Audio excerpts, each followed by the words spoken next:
Okay, hello, my name is Mark from Lake Superior College, and we are attempting the first of maybe many video demonstrations of projects for the AMT program. Welcome to the Center of Advanced Aviation here at LSC.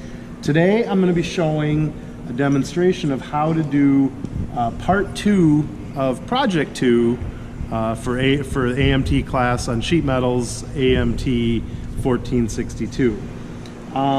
So we have the blueprints here, we have the instructions in this book that explain how to make this project, and what this project is going to teach is all the basics of sheet metal with the exception of bending. We're going to learn how to lay out where rivets are going to go. Basically, we're going to start at the basics. We're going to learn how to cut sheet metal. We're going to learn how to lay out rivet patterns. We're going to learn how to drill holes for rivets. We're going to learn how to insert rivets either with a squeeze. Did something. What did you do? Nothing. It I was watching it and... Okay. What we're going to do, the first thing, the way we're going to start out with doing this part 2 of the project is the blueprint spells out that it needs an 8x8 piece of 2024 T3 at 32 thousandths of an inch. It's very important that every piece of sheet metal, if it's a piece that you're not going to use, or even if you're going to use it, is labeled as to what kind of sheet metal it is and what thickness. Fingers away.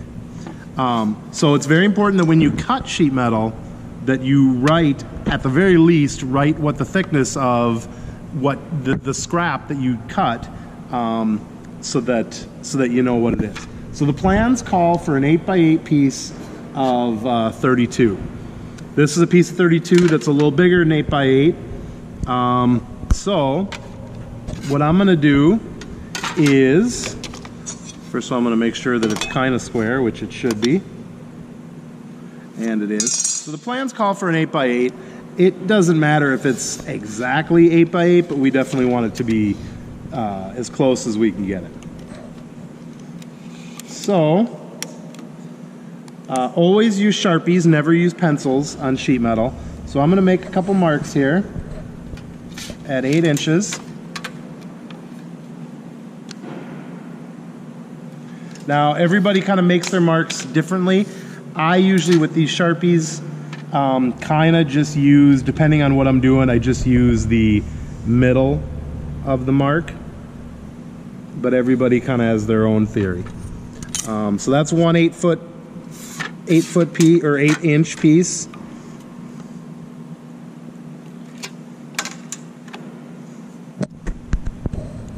There's another. I'm making the marks, and I'm just using these scraps that I have here that I know are a straight edge, and I'm using those as a straight edge. So now I made my marks. I'm going to cut this part off and this part off to make my 8x8 piece. Okay. Stop. Okay, so I took our piece of 32 and I marked what I want to cut off so that I have an 8x8 piece. So I made my marks on here. So what I'm going to do is place it in the shear, and I'm looking through there, and I'm lining up the marks, and they're lined up. So now I'm going to make sure I'm clear. I'm clear. Nothing's in the way.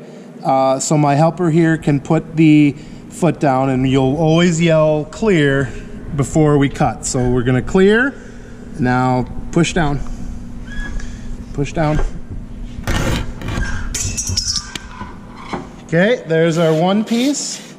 Now we're going to flip this around and we're going to do the same thing. I'm kind of looking down and clear.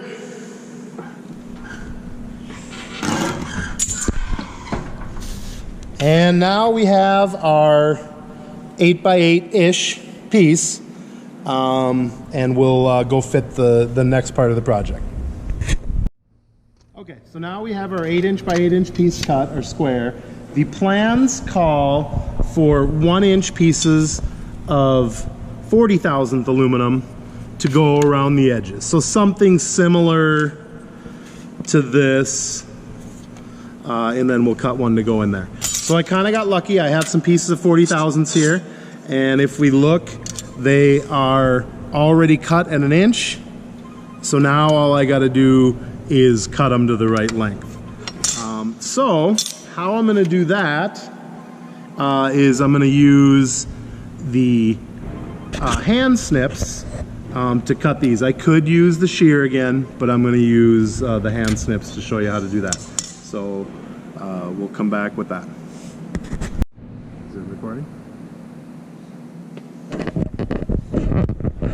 Okay, so now I have the 8x8 inch piece done. Now the plans call for 1 inch pieces around the edge. As we determined, I got lucky. I already have some pieces of 40 that are 1 inch. So now what I'm going to do is I'm going to just fit these on here so I know where to cut them. We want a nice good fit. So what I'm going to do, I'm making it square with the edge. And what I'm going to do is use these Cleco clamps, which are a super cool Cleco tool. And I'm going to square this up on the edge here. And I'm going to clamp. I'm doing this one-handed, so not necessarily the best way to do the clamps, but it'll work. So now I got one of my pieces clamped on there. And then what I'm going to do, since I'm here, I'm going to do the same thing to the other edge. I got it squared up. And I'm going to take my Cleco clamp.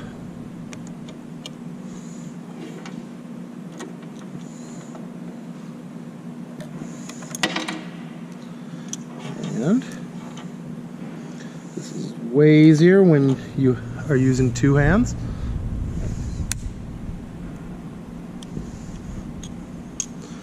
There, so now I got my two edges Cleco clamped on there. So what I can do is I'm going to make a mark here on the back. And now I know I'm going to take these to the shear, and I'm going to shear them on the inside of that mark. And then the last thing I can do, just since I'm here, I have this piece of 40. The plans call for one to go, so I'm gonna just fit it in there. I'm gonna mark it here, but here's what I'm gonna do. I'm gonna cut it with the snips, but one thing we gotta do when we're cutting something with the snips is we don't ever wanna cut it right on the line the first time, because the snips tend to bend the work. So what I'm going to do is I'm going to cut it a little bit bigger than what I need it, and it's tough to cut this 40 with a snip, but now I have some scrap. So what's the first thing I want to do once I have this piece of scrap? I want to write what it is right on it, so that now we know what that piece is. So now I have this piece kind of cut down. So now when I use my snips, I just want to kind of eat away at the edge here so it doesn't deform my piece. Now that's good enough for now. When I get these other pieces in there, well, I guess I can just go ahead and do this now. I can kind of just keep on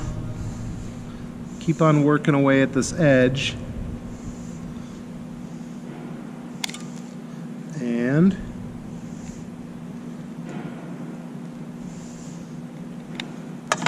hopefully get it to the right. It's not quite perfect. I just need a little bit more here.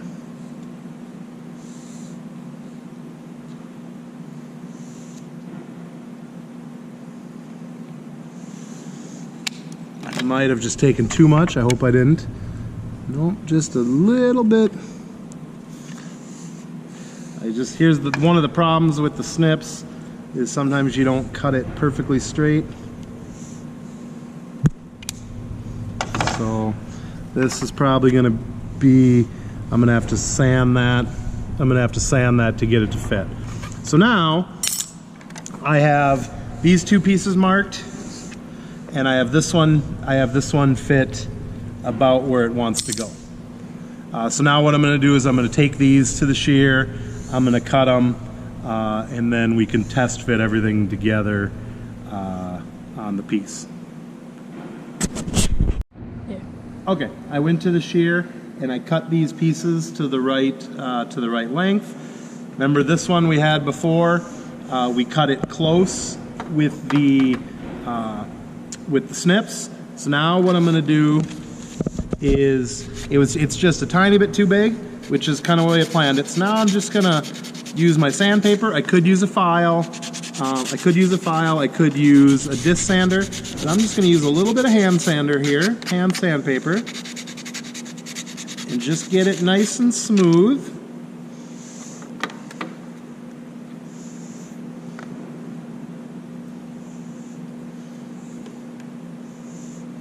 And now it fits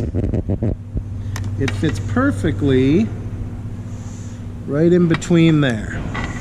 So now I can take my Cleco clamps, clamp that one in there. Then I have another Cleco clamp here, and I'm just gonna make sure that's flush. It is. It's tight up against the other pieces. So now I have all three of my 1-inch pieces Clecoed in there. So now my next step is to deburr and radius all these edges.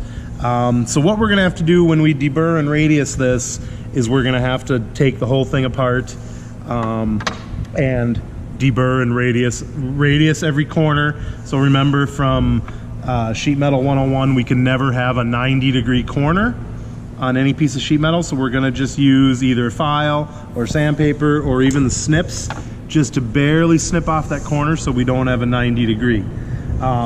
Like I said, we're gonna be taking this apart and gonna have to know how it goes back together.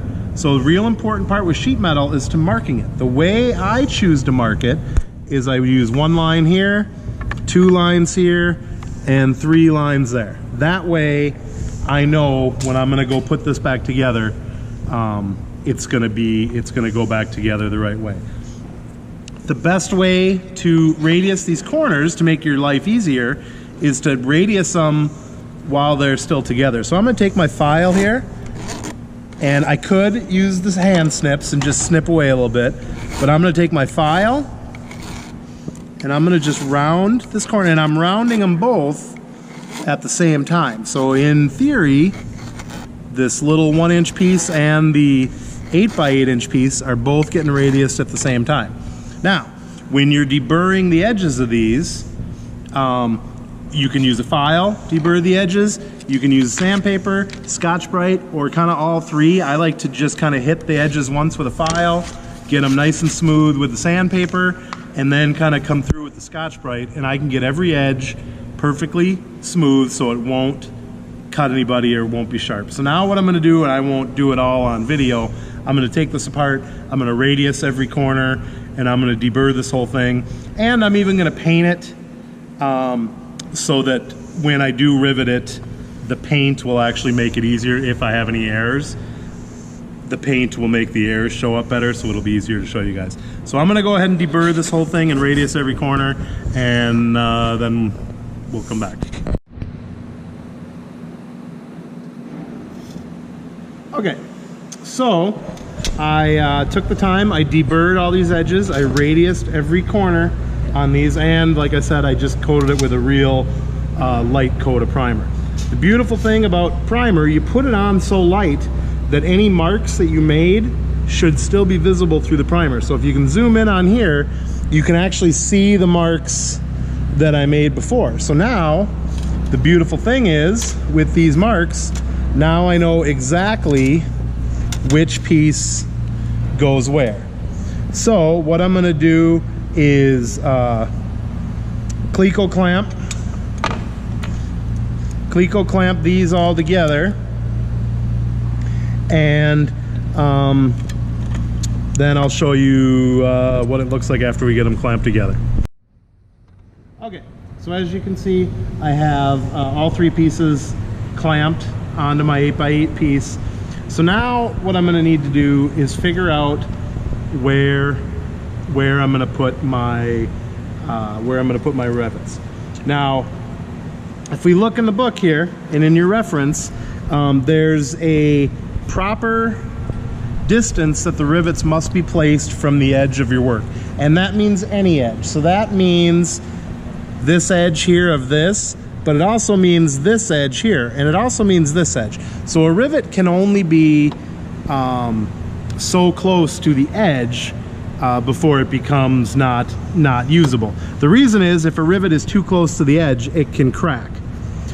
So the rule is for 470 rivets, so for protruding head rivets, which is what we're going to talk about right away, protruding head rivets, the minimum is 2 times the diameter for the edge spacing. Now, normally you don't want to go to the absolute minimum. The reason being is, if you were going to put 3 rivets in something and did them with a minimum edge distance of 2 times the diameter, at some point down the road, could be 30 years down the road, if somebody had to drill out that rivet and then for whatever reason they had to upsize that rivet, if they use that existing hole, so if it was a 3 rivet and then 30 years down the line it becomes a 4 rivet, it would not meet the minimum edge distance. So what we normally like to do is to take the minimum edge distance, which is 2 times the diameter, and add 1/8 to it. That way it gives us a little play that if at some point down the road we had to upsize that rivet, we would still be within the standard. Now, on this particular project, if we read ahead, we know that at one point we're going to put number 3 rivets in here, but then we're going to drill them out, then we're going to put 4, and then eventually we're going to put 5 rivets. So eventually this thing's going to get 5 rivets. So this is where we need to do the planning and know that at some point this is going to have 5 rivets in it. So the minimum edge distance is just that, a minimum. Now, normally on an airplane part, you would want to stick pretty close to that minimum, but there's no reason for this being just a tool to practice with. We couldn't make that edge distance more. So what I'm going to do, since these are inch, if we put our rivets at 1/2 inch, that would definitely meet our criteria. So, and what I'm getting at is, if here's our piece, if this becomes our 1/2 inch line, and that we use that 1/2 inch as our edge distance, we will be okay. And the reason I know that is because even if we went up to 5 rivets, it would be 5 30-seconds plus 5 30-seconds would equal 10 30-seconds, which would be 5 16ths, which is still less than 1/2 inch. So if we do 1/2 inch, we'll be good on our edge distance. So what I'm going to do, just to kind of show you, is I'm going to measure, I'm going to make a line on here. I'm going to show you 2 different ways to do it here. I'm going to make a line on here, and I'm going to make a mark at my 1/2 inch. I'm also going to make a mark on my 1/2 inch line here, because I have to be a 1/2 inch there. So if we use that as our mark, we know our end rivet is going to be right there. So I could do the same thing on the other side. I could measure my 1/2 inch mark. Ideally, something better than a tape measure would be nice, but we're gonna, and there's our 1/2 inch line right there. So this rivet, so now we know where our 2 end rivets are gonna go. Another way to do this, now keep in mind, this alternative method that I gave you works really good, but you would never want to do it with an airplane where it was going to be bare metal, because I'm actually going to make a mark in the metal that if it was a real airplane, we'd have to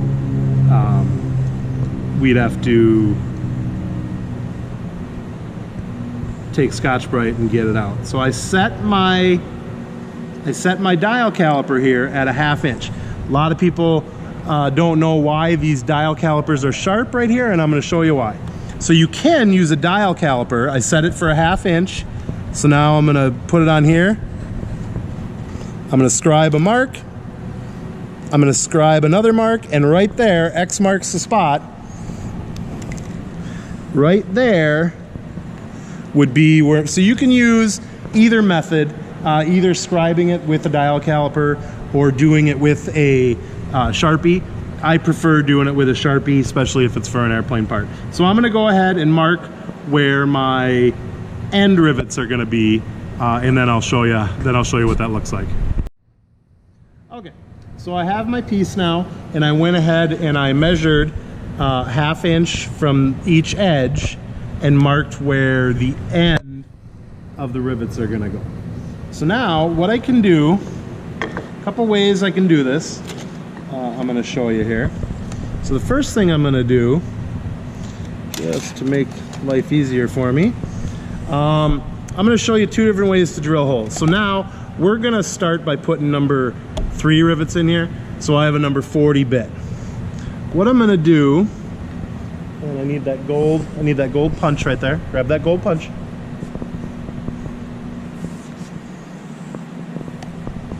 So what I'm going to do is I'm going to drill right here, and what I'm going to do is I'm going to take the center punch and mechanically make a little mark there, and I'm going to make sure my drill bit sits right in that mark.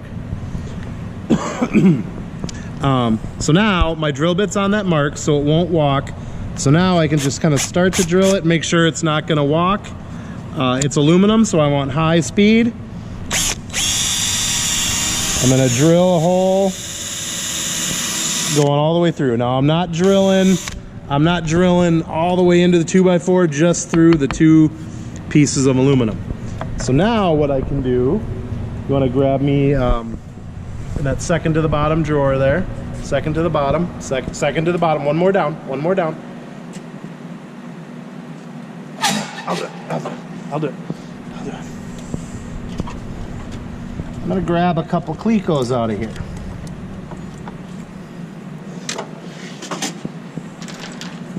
So now I have some Clecos.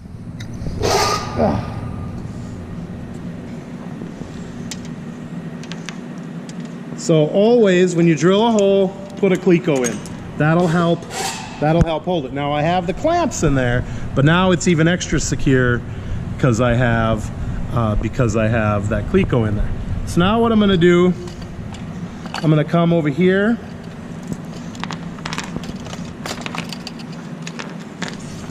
and just going to find a way to support this. If I had another 2x4, that would be good. What I'm going to do is I'm going to come this way, and I'm going to show you maybe a more popular way that sheet metal guys like to drill holes.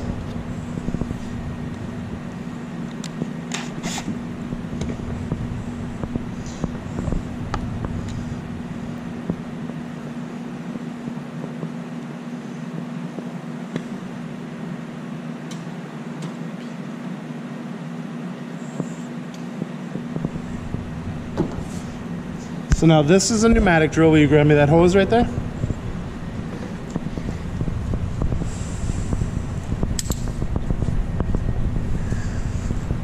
This is a pneumatic drill. Pneumatic drills are going to be able to spin a lot faster than an electric drill. Will you hold that? One thing that we want to do every time we use an air tool, first time of the day, is we want to oil it up. So we have a little bit of oil here, and I'm just going to drop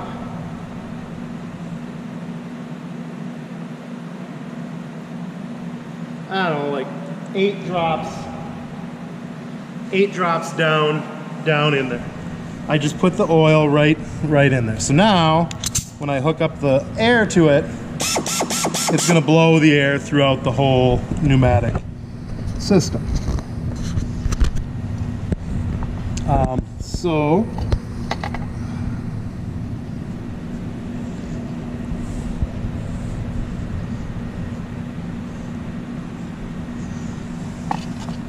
I'm going to use my punch again. Right on my center point. I made myself a little mark there. And now my drill bit can find that hole. And another thing you can do with a pneumatic is you can kind of easily spin it, and that helps start the hole. So now you'll see how much faster a pneumatic drill drills the holes in sheet metal. So now I drilled a hole. So a cleco goes in the hole. So now what I'm going to go ahead and do is drill all the other ones, and then I'll show you what that looks like. Okay, so you can see I drilled all my holes.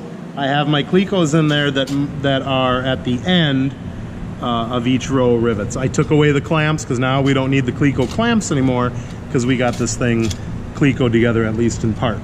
So now we want to be able to know where our other rivets are going to go. Luckily for us, we have this cool little tool called a rivet spacer, and I'm going to show you how it works. We're going to cleco it into place. We're just going to pick something that we like, something that looks good.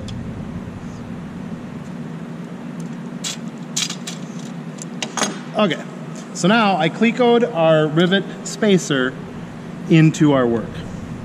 Okay, so now our row of rivets is going to be along this row, which we know we're going to be okay on our edge distance, because the book says edge distance is 2 times the diameter. We're way over that because we're like a 1/2 inch. We also have a rule on rivet spacing. Rivets can't be too close to each other because same reason as edge distance, they'll crack. So our minimum spacing is 3 diameter with protruding head rivets.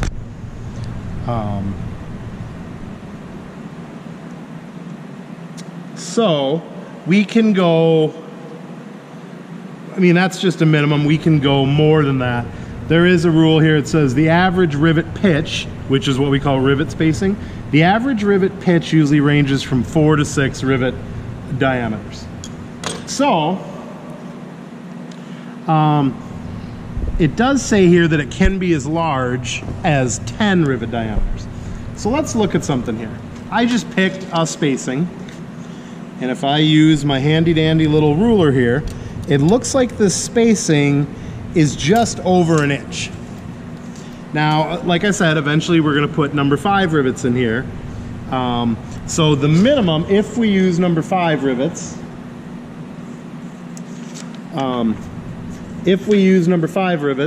which are 5/16, or correction, 5/32, if we used let's just say we used a 4 diameter rivet spacing, that would be 20/32, which is 10/16, which is 5/8. So 5/8 is a good rivet spacing. Well, right now I have them at 1 inch, so we're well above that in rivet spacing. So what I'm going to do here is go through and just mark. I'm going to mark where each of these rivets are going to go, and then I will then I'll drill holes. In this project. So now what I'm doing here, since I have the part already clecoed together, what I'm doing is called match drilling. So I'm going to drill a hole in here, but really it's drilling a hole through this piece and this big 8x8 piece. So I'm doing what's called match drilling. I'm just drilling 2 holes at once. And I'm drilling these with a 40 bit, because all holes, even if they're going to be bigger than that, need to start with a 40 bit, and then we can upsize as we need to. So I'm going to go ahead and mark where all these rivets are going to go, and then I'll show you what that looks like. Okay, so you can see what I did is I went ahead and I drilled. I used this rivet spacer, which is, I don't know where it went. I use that rivet spacer, that fan looking thing, but okay, I don't know where it is. I use that rivet spacer to mark, oh here it is right in front of me. Use that rivet spacer to mark where all my holes are going to be, marked them with a Sharpie, and then drill the hole with the pneumatic drill. Now you can see what I did, what we like to do for aesthetic reasons, but also to make a better rivet junction, is I went ahead and made all these spaces even. So all these rivets are evenly spaced and they're all in a straight line. So when this is all done, not only is it going to be the best possible hold with the rivets, but it's also going to be aesthetically pleasing to the eye. No one wants to see a row of rivets where it goes zigzagging. So this project eventually says that I'm going to have 3 rivets on these sides, and eventually I'm going to have cherry rivets or blind rivets put into here. So what I'm going to do is go ahead. I have a number 30 bit. I have a number 30 bit put into my drill here, and I just gave myself a metal sliver. I have a number 30 bit put into my drill. So I'm going to go ahead and size up these holes. So these are already drilled at 40. So I'm just going to go ahead and size them up. So now they could take an 1/8 of an inch rivet. So now I'm going to need 2 gold Clecos out of that second to the bottom drawer. So what I can do is take out that Cleco right there. I'm going to need 2 brass ones.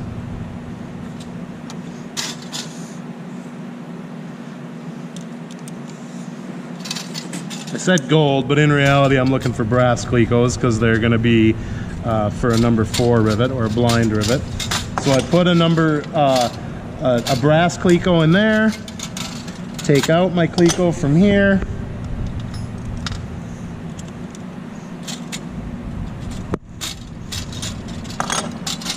Now,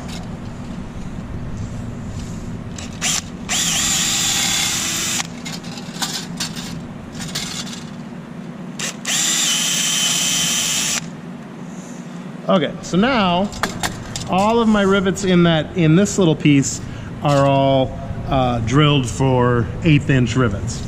These are still drilled for number 3. Now I want to show you something. Before, we can't just go ahead and rivet this now, because where we drilled those holes, we're gonna have a lot of junk. Some people call it chips, some people just call it junk. I call it junk. Look at all this junk that's underneath there. We're gonna have to get rid of all that, and we're gonna have to deburr every single one of these holes, both sides of this and both sides of this. We're gonna have to deburr those holes and get rid of all that, get rid of all those chips, so that when we put these back together, they lay nice and flush. A couple different tools we can use for deburring these holes. This right here is a deburring tool, and all we got to do is just put it in there and just give it 1 or 2 real quick trips around. 1 or 2 real quick trips around will just take away the burrs. Now we don't want to put a chamfer or anything like that on there. We're just trying to get rid of the burrs. If you don't have a deburring tool like this, a real handy way to do it is to take a big drill bit. This one right here is a, I don't know, 10/64, but you could go ahead and use a 3/8 or whatever you want. But just take a big drill bit and put it in there and just kind of just spin it around. I'm using very little pressure, and I'm just putting my drill bit in there like that. And what that does is it deburrs that hole. You always kind of have drill bits laying around, so I'm going to do both sides of this. So I think a lot of times just using a drill bit is a good way to deburr these. So I'm gonna go ahead and deburr all these holes, clean it up, make it look pretty, and put it all back together and show you guys what it looks like. Okay, so I've gone ahead and I've deburred all the holes and I've rebuilt it, put it back together and cleat-coat it. You can see we have number 30 holes here on this bottom one and number 40 holes here where eventually number 3 rivets will go. But I'm gonna show the blind rivets. Here's an example of an aviation blind rivet. A Cherry or Cherry Max are kind of the common brands you'll hear. Blind rivets get inserted with a rivet puller. So this is what an aviation Cherry rivet will look like. These Cherry rivets are about $1 a piece, whereas regular rivets are like a penny or 2 pennies a piece. So we like to use standard rivets wherever we can. Now for the purpose of this project, I'm just going to use these pulled rivets that you could buy at a hardware store. We wouldn't use these on an actual airplane, but I want to show you how rivets are going to get inserted. So you put the rivet in, you have a rivet puller, you can adjust the size for the size of the rivet. You kind of put enough pressure so it holds the rivet flush against the work, and you squeeze. Different rivets are going to have a different amount of times you squeeze it. Most rivets are going to come loose on the second squeeze, then the shaft or the puller will come out. So I'm going to go ahead and do all these other rivets and then I'll show you what that looks like. Okay, so as you can see, we're talking about doing the blind rivets. So I did all these except for the last one. I'll show you one more. I'm going to remove the cleco and then I'm going to put in my blind rivet. Again, the blind rivets we normally would be using would be Cherry rivets. These are not aviation rivets, but they work in the same manner. So I push down enough on my rivets, on my rivet puller, that it's forcing the rivet down into my work. The other thing to be careful of with this rivet puller, make sure you don't have like a finger in here or your thumb in there or something like that, because when you squeeze this, it's going to hurt your finger. So I do one squeeze, let the ratchet catch up, and then another squeeze. And what I try to do is I kind of learn when I think it's going to pull the stem out of the rivet, and I take this rivet squeezer and try to pull it away from the work, because if you don't, it'll end up scratching your work. Now again, kind of everything I'm showing you backwards of how you would do it, but I'm doing it so that we can more readily see any mistakes we make. Normally, if this was a part of an airplane, this primed side would be the inside, this would be the outside, so we'd want the head of our rivets on the outside. I'm just doing it backwards just for the use of doing this. So we have according to the project, we have our blind rivets. We wanted blind rivets in there, so those were number 30 holes that we put the blind rivets in. Now these we drilled out. These are all number 40 holes that have all been deburred and ready to rivet. The project states that we're going to use the rivet squeezer to do this side, and we're going to use the rivet gun for doing this side. So I'm going to show you the rivet squeezer first. A couple tools we're going to use come in really handy. So we're going to pick a rivet. Okay, right here I have a 3-3. So it's 3 32nds diameter and 3 16ths in length. Again, normally we would want the factory head to be on this side of the work, because this would be, in theory, this would be the outside of the airplane. But I'm going to do it in reverse just to make it easier for you guys to see. So now I put the rivet in there. I just drop the rivet in there. A good hole, a rivet should just drop in there. Now we got to determine if it's the right length rivet. The rule is normally we want the rivet shank that's sticking out the back to be about 1.5 diameter. We have gauges. These are gauges that we made. We have gauges that show us the proper length. So I have one little cutout here for a 3 rivet. So I'm going to use my little gauge, and I can slide it over, and I can see that that rivet is probably a little bit short for a 3 rivet. So that was a 3-3. So what I'm going to do is grab a 3-4, and we're going to check that one.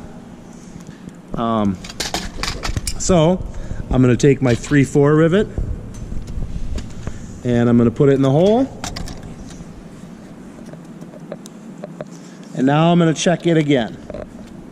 And we check this one and it's right about right. If anything, you know, maybe just a skosh too long. I would almost rather that this rivet was a tiny bit shorter,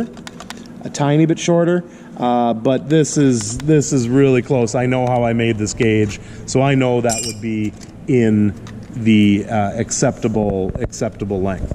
What we can do, we have special tools, so if you need a rivet to be a little shorter, we do have rivet cutters. So this is a rivet cutter here.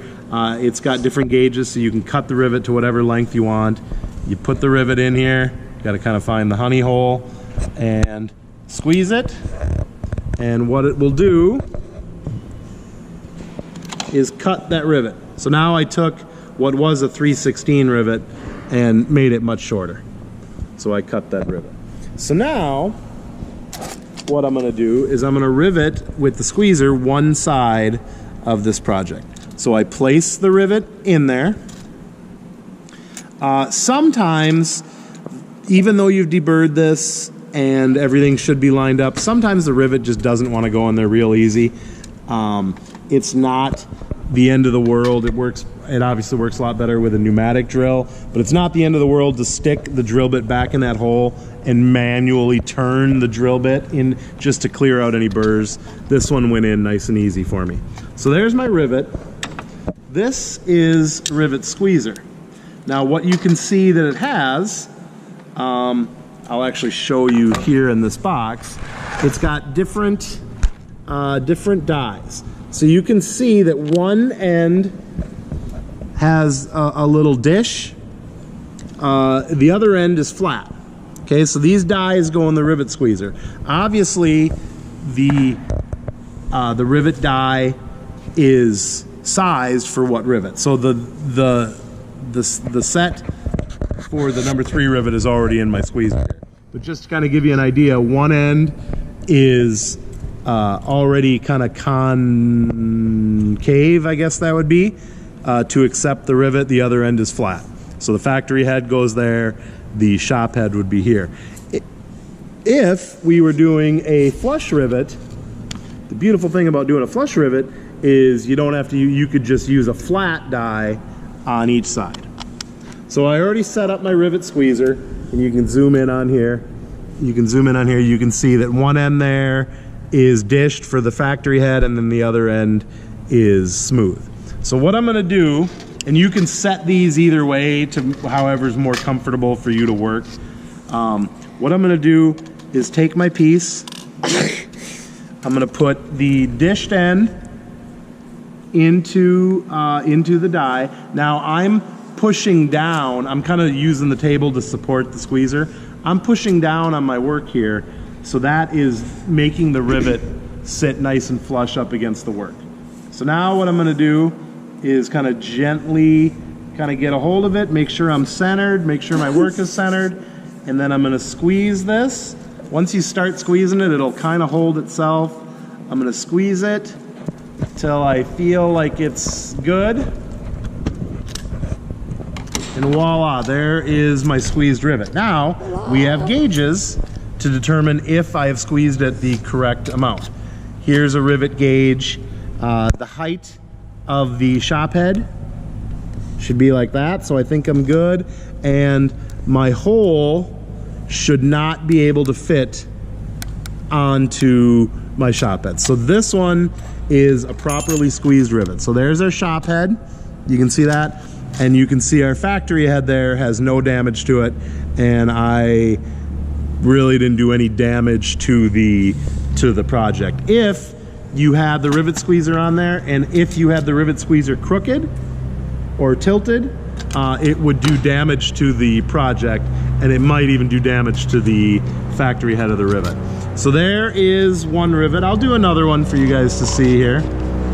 Notice what I do when we're putting rivets in, we don't ever just go down the line. We don't ever just start here and just start going down the line. We kind of do random spots. So here's a number 3/4, because I've determined that that's the size of the rivet that we're going to use for this. I'm gonna put my squeezer on here, and I'm gonna move my hand so you can see it. And I got it centered. I got it nice and straight. And now I'm gonna squeeze. And I'm gonna squeeze it till I feel like I got a good looking rivet again. And then I can check my factory head, and that looks good. I can check my shop head here, and lo and behold, that one's good too. So there are 2 good squeezed rivets. So I'll go ahead and I'll squeeze the rest of them, and then you'll see what that looks like. Okay, so I went ahead and I squeezed all these rivets. So now I got this whole side done with squeezed number 3 rivets. This panel here, or this side, is done with the blind rivets. Last thing to do, according to the project, is we're going to do this side with hammered rivets or rivets shot with a rivet gun. So same thing that we did before. The first step would be determining what size rivet. We kind of already know that they're going to be 3-4s, just because that's what we used before, but we're going to double check it again. So I'm going to take a 3-4, stick it in there, use our gauge to determine if there's 1.5 times the diameter sticking out the back, and there is, right at 1.5 diameter. So we at least know that 3-4 is going to be the size of the rivet. So with a rivet gun, a couple things to think of. Even though this is a tool and it's not actually a real gun, it is, we treat it like a gun. So first thing to know, we don't ever point this rivet gun at somebody, right? We don't ever point it at somebody because we treat this like it's a real gun. We also, the number one thing to know is we don't ever just point the rivet gun in the air or willy-nilly and then squeeze the trigger. If this spring was compromised and broken, it could end up shooting this rivet set across the room. And if it hits somebody, it could be catastrophic. So we don't ever pull the trigger unless the rivet gun is on a piece of wood where we can hold it and then pull the trigger to either rivet something or gauge whether the rivet gun is working. So I'll show you some things that we're going to need here that with a rivet gun. You can see these are called rivet sets. These are interchangeable, and just like on the rivet squeezer, they're sized for different rivets. So this rivet that's in the gun right now is for a number 5 rivet.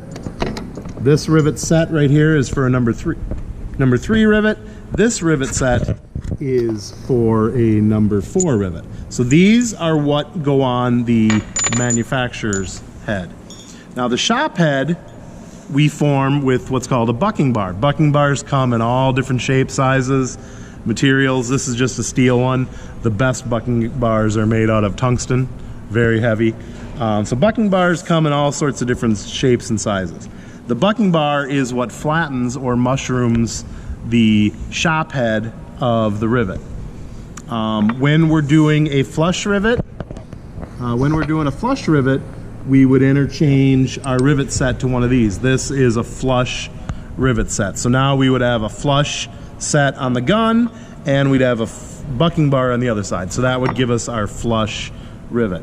Sometimes they make flush rivet sets that have a little rubber piece around the outside, and that protects the airplane or whatever it is you're working on. Sometimes what people do is just put a little tape on your flush rivet set, and in theory that will help protect the work that you're doing. But for right now, we're just going to worry about these universal heads, these 470 rivets. We are going to be using 3 rivets, so we just unscrew this spring, put in the number 3 rivet set, which is here, and then this spring is basically what holds that set onto the rivet gun. This rivet gun, you can select, has a little regulator here, so you can select the power of the rivet gun at the gun, which is kind of nice because sometimes you need to decrease or increase the power. So what I'm going to do here is get ready to rivet, and then I'll show you what that looks like. Recording. Okay, so now we're here, and I'm going to show how to do the rivet. So you can put it on me and this. What I did here is I put my work, a lot of when you're doing riveting, it's easier in a lot of cases to have a vise to hold your work. What I like to do is put a couple just junk 2x4s in there to help protect my work so it doesn't get ruined. You can have me and that on there. And what I'm going to do is show you how to set up a rivet gun. Like I already said, I put a number 3 set in here. Everything's ready to go. This is the first time I've used this gun in a little while. So I'm going to oil it. And again, just like the drill, I'm just going to take this oil and drop like maybe 6 or 8 drops in there. 6 or 8 drops in there. Hook up our air. Now, just like I said, we don't ever fire the rivet gun at nothing. So I like to use a piece of 2x4 for one, to test it, and to test how powerful it is. So the rivet gun is working. It's not real strong right now. So I'm going to turn up the intensity a little bit here. That's probably good enough for doing these number 3 rivets that we're going to be doing. So what I like to do, and make sure my cameraman doesn't get his feet caught in the hose there. What I like to do, because I'm right-handed, I like to hold the rivet gun in my right hand and hold the bucking bar with my left. But everybody can pick and choose which way is going to be easiest for them. So I got my rivets here. I know these are the correct size because we already sized them up. This rivet went in nice and easy. Here I got a hole where the rivet doesn't go in quite as nice. So kind of like I said, what I like to do is just take my drill and just run the drill bit through there with just my fingers. Not using the power, not using the air, just running the drill bit through with my fingers. And now that rivet slides really nicely in there. So what I'm going to do now is I'm going to take my rivet gun and I'm going to set it right on the head of the rivet, get it nice and square on there, and I'm pushing the rivet head against the work with a little bit of pressure, maybe 10 pounds of pressure. So I'm holding the rivet onto that surface. Now I got my bucking bar in my left hand. You'll find a way. My rivet just slipped off of there, so no big deal. I can get another one. My rivet gun slipped off and the rivet went with it. So you'll figure out a way that's convenient for you to hold the bucking bar. I like to hold it pretty secure like this. So now I'm pushing against, with the rivet gun, I'm pushing against the work. Now I'm going to put the bucking bar on the back side and push with about equal amount of pressure. And now what I'm going to do is real nice and easy, just kind of smash that rivet. Now, this is hard to do at first and it takes a lot of practice getting used to it, but eventually you get pretty good at doing the rivets so that you know how they go. I didn't slip off, my rivet gun didn't slip off. My back looks pretty good. Again, I have my gauge, so if my camera can come around here, I'm going to check my gauge on the back. You can do it from the top. Come over the top. And you can see my gauge on there. And you know what? I could have smashed that rivet just a tiny bit more.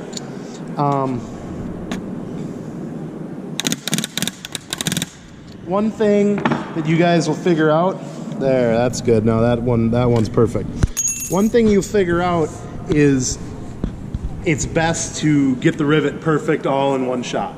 The rivet gets work hardened. If you smash it like I did, let it sit for a minute or so and then try to come back, that rivet will actually be harder aluminum than what it was because it's work hardened. So now what I'm going to do, I'll show you one more and then I'll come back and show you what it looks like when it's all said and done. So again, with riveting, we don't just go down the line, we kind of rivet in random places. So I'm going to put my rivet gun on there. I'm pushing with a certain amount of pressure. My bucking bar on the back, and I smash it. When you get good at this, and after you do a few thousand rivets, you'll actually be able to hear the sound change. When the rivet is driven completely, the sound will change. And this one was perfect right on the first shot. So I'm gonna go ahead and off camera, I'll rivet the rest of these so you can see what it looks like when it's done. Okay, so I went ahead and I riveted all these. I can't remember what side was the squeeze and which one was the smashed rivets, but I went ahead and riveted all, so now it's good. I actually was hoping that I would have screwed one up so people could see what it looks like. Unfortunately, I did not screw any up, so I grabbed just a piece that I had here. Here's an example. If we zoom in right here, here's an example of a smiley. And this is one where the rivet set had jumped off the rivet and smashed, and it puts a little smiley in there. So that rivet, if this was on an airplane, that rivet would be a no-go, and that rivet would have to be changed out. The rest of these on this look okay. I didn't have any on here that I messed up on. So now I went through and I double-checked all these rivets. All these rivets are good. They all pass. They all pass with the go, no-go gauge. So those are good. Now, according to the project, the next step in this project, ultimately the next 2 steps anyway, are to drill these rivets out, replace them with number 4 rivets, and then eventually drill those out and replace them with number 5. So we're gonna do that. The other part is we're gonna have to take another, so here's a piece of 1-inch scrap that I had left over from making these. I'm gonna cut it to fit into this spot right here.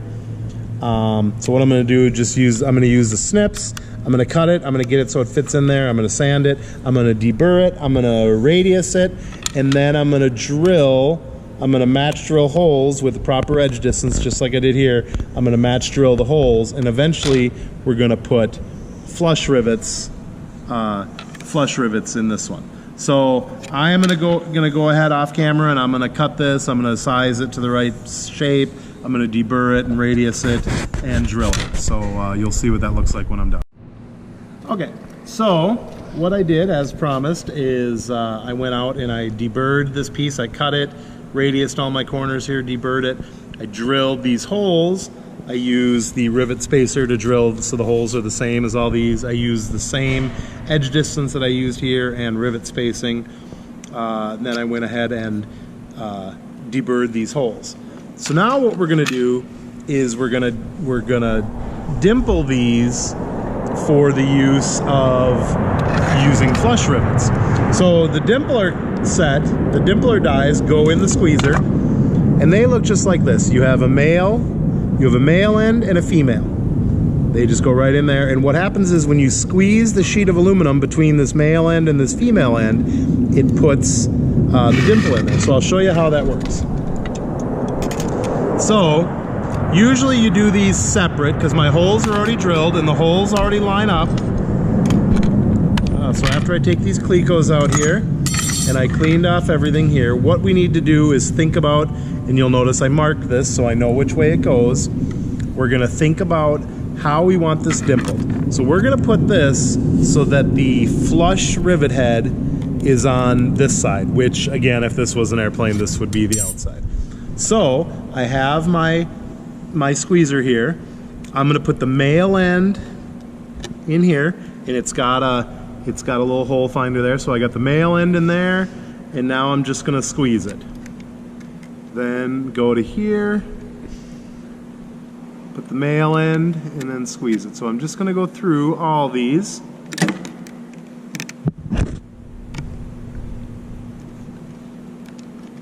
And I know this is riveting. This is riveting to watch, but I'm putting a dimple on all these. So you can see here, I've dimpled all of these on this side.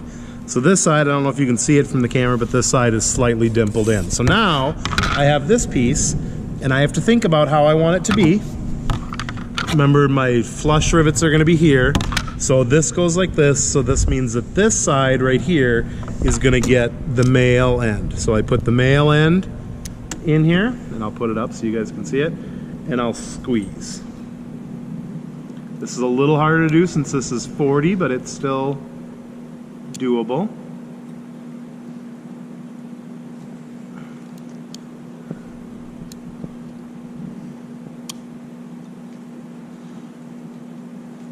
So I'm just squeezing all these.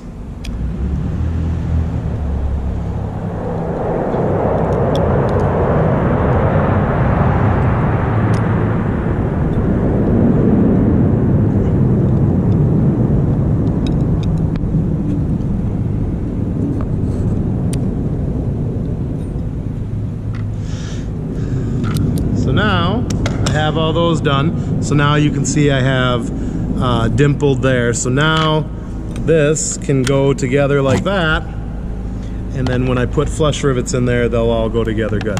So I will go ahead and Cleco this. I'll Cleco this in place. And I will get ready to show you what it's like to do flush rivets. Okay, so I went ahead, we dimpled all these, I put the piece back on and I Clecoed it. So now I'm going to show you how to rivet it. We're going to use the squeezer here.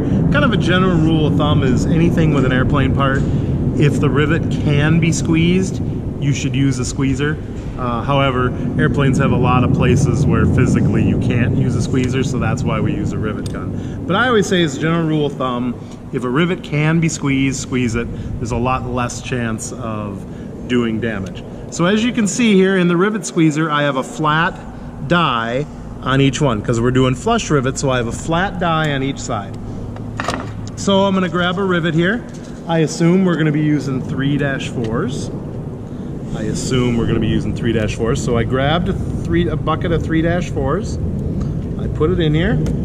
And we're going to use our gauge here. Gauges work for flush rivets just like they do standard rivets.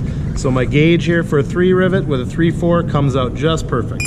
So a 3-4 is my preferred length. So there's my rivet. It sits in there. Now I'm going to take my squeezer. I'm going to do it like this. I'm going to take my squeezer, put it on there, get that rivet centered on my squeezer.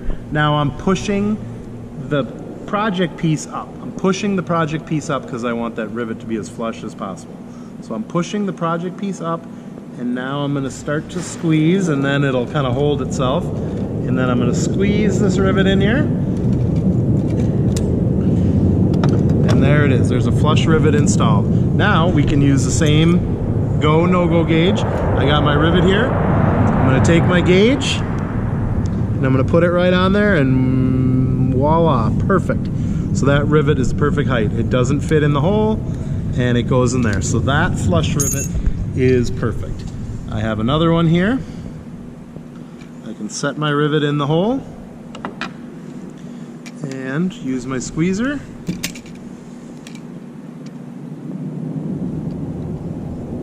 Again, I'm pushing the project piece up, and now I'm going to squeeze because I have the rivet centered.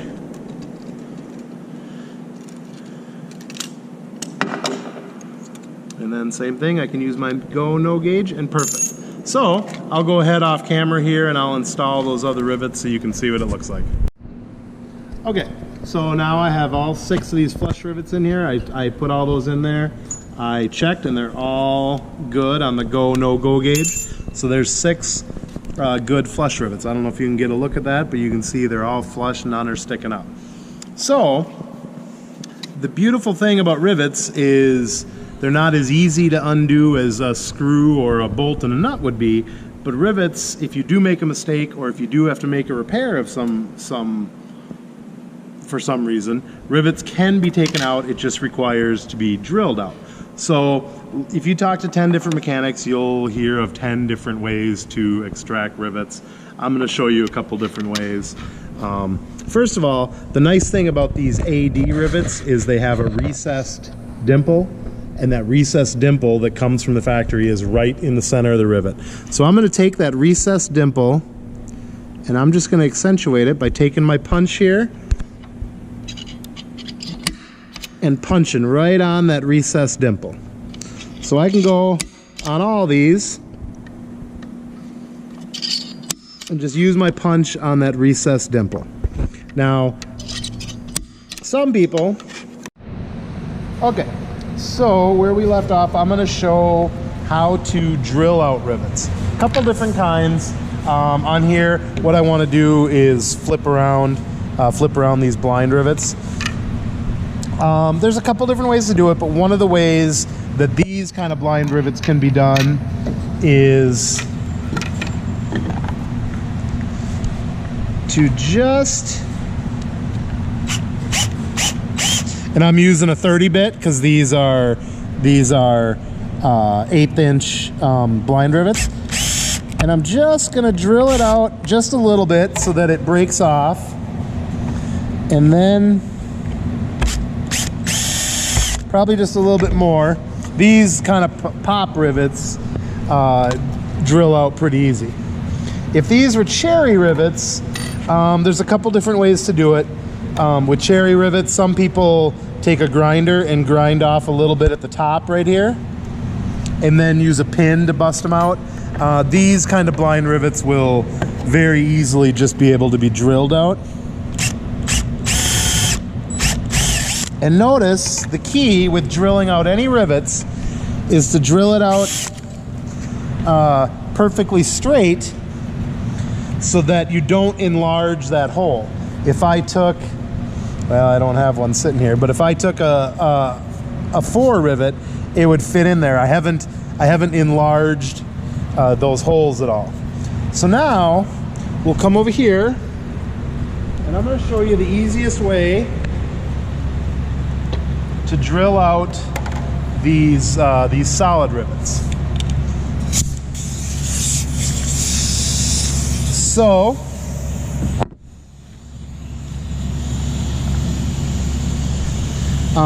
I punched all these already, just like I did in the video. I put a punch, and I'm gonna find my bit. Find a good one here. I'm gonna find my bit right on a hole where I punched it. But again, the idea here is to drill these out so that I don't enlarge that hole at all. So I'm right on the center of my rivet. I got a little bit off center, but that's okay. You can kind of bring the drill bit back to be right on the center. Now one method is to just drill it out so you get through the hole, and then take a pin punch and break it off. Another method, when you get good at these,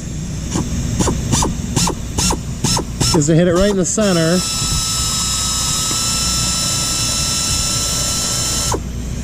and just drill out the rivet. Now you can see I drilled that out and I didn't enlarge that hole at all. So I'm going to go ahead and I'm going to drill out all these rivets, and then I'll show you what we're going to do next. Okay, so I went ahead and I drilled out all of the rivets and took these apart, and you can see, and this will come with time when you're practicing this, I drilled them all out and I didn't enlarge any of those holes. I drilled just the rivets out and didn't enlarge the holes. So if this was a part on an airplane, we could go ahead and reinstall it using the same rivets. Sometimes when you take out a rivet, you don't get the hole centered just perfectly, and then you end up having to reinstall it with bigger rivets than what it originally had. We try not to let that happen, but sometimes it happens. So project 2, what it calls for after you drill those rivets out is, now what we want to do is we want to enlarge these holes and enlarge these holes, and then reinstall these pieces to our project piece here using number 4 rivets. And again, we're going to do this side, or one of this, doesn't matter. We're going to do one of the sides with a rivet squeezer and one of the sides with the rivet gun. So what I'm going to have to do here is figure out, remember I put marks on here so I know which one goes where. So this one goes here. So I can still use, these holes are still number 40 holes because I didn't enlarge them. So I can still use my silver Clecos, and I can go ahead and Cleco this piece back to where it goes. Now I know this is the right piece in the right place because, again, I made these marks. So now what I want to do is I want to enlarge. I have a number 30 bit in here. So now I'm going to match drill these, and I'm going to enlarge these holes to number 30 hole for number 4 rivets. So I'm just going to enlarge these holes. I put the cleco in there just so it'll hold. It would hold my piece.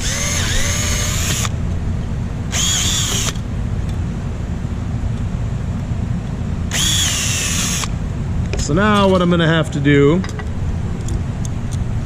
is put my bronze clecos or brass clecos or whatever you want to call them. Some people call them gold clecos. However, gold clecos are actually for number 6 rivets. So sometimes you got to be a little specific, because if you say gold clecos, someone might think that you're talking about number 6 rivets. But now I got those clecos in there, so now I can go ahead and match drill and enlarge those 2 holes. So now I have holes drilled in there for number 4 rivets, so I can take out these brass clecos. So now you'll see there was junk in there. So now I need to take my piece apart again. Always, a lot of sheet metal work is building something, clecoing it together, then taking it apart. Then clecoing it together and then taking it apart. You end up doing a lot of that. So I cleaned out some of the junk. Now what I'm gonna have to do, and you guys probably know by now, but now what I'm gonna have to do is deburr all these holes, both sides, and now deburr these holes, and then do the same thing to this other side. So what I'm gonna do is I'm gonna deburr all these holes.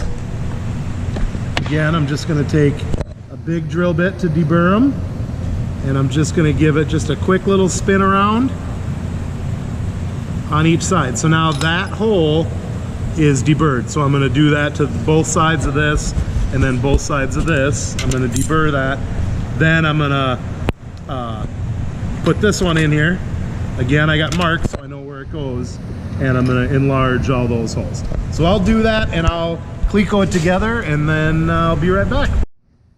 Okay, so I went ahead and I drilled out all the rivets, and I went through and I deburred every hole, and I lined them up. I put them in the right spot. So now both these pieces are clecoed in here and ready to be riveted. Like I said, we're going to use the squeezer on one side and use the rivet gun on the other. So now we size these up, so now they take number 4 rivets, hence the brass clecos. So I'm going to take a 4-4. I'm just grabbing a 4-4, and I'm going to set the rivet in there, and it goes in there nice and good.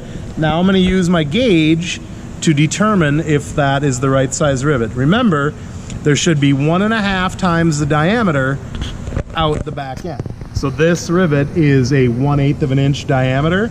So there should be 2/16, 1/6, there should be 3/16 hanging out the back end. So if you can see here, I take my rivet gauge and I set my rivet gauge on there, and that's how I know that that's the correct length rivet. Okay, so this is the right one. So we've determined that a 4-4 rivet will be just the right size for this one. So now I've went ahead and I flipped all these rivets around so they're right kind of for this piece. So now I have my rivet squeezer here, and you can see I changed out the set. So I got the set for a number 4 rivet in there, and then just a flush one there. So now I got my piece here. So since I have the factory head down, what I'm gonna do is push down on my project so I keep that rivet flush on there, and then I'm gonna start to squeeze it.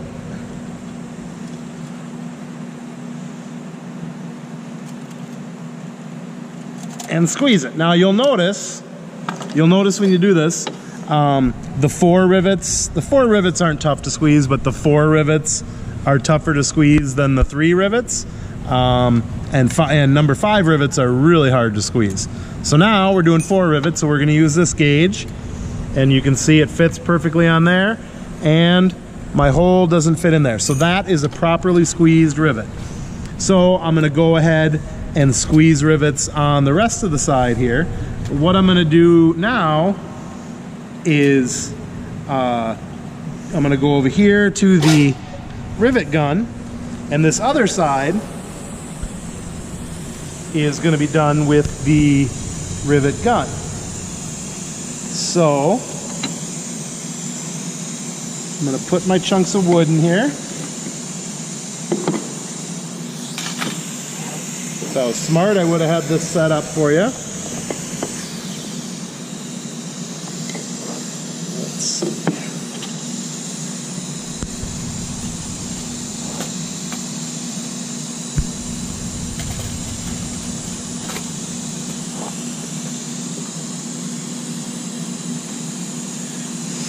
So again, I'm using 2x4s in here just to protect my project. So go around me and go over here. So now I got my rivet there. I put a number 4 set. I put a number 4 set in my rivet gun. And again, you guys will do this however you want to do it. I'm right-handed, so I do the gun with my right hand and the bucking bar with my left. But I'm going to put about 10 pounds of pressure just on the rivet head there, on the factory head, just to keep it flush against my work. Now my bucking bar goes here, I go equal pressure.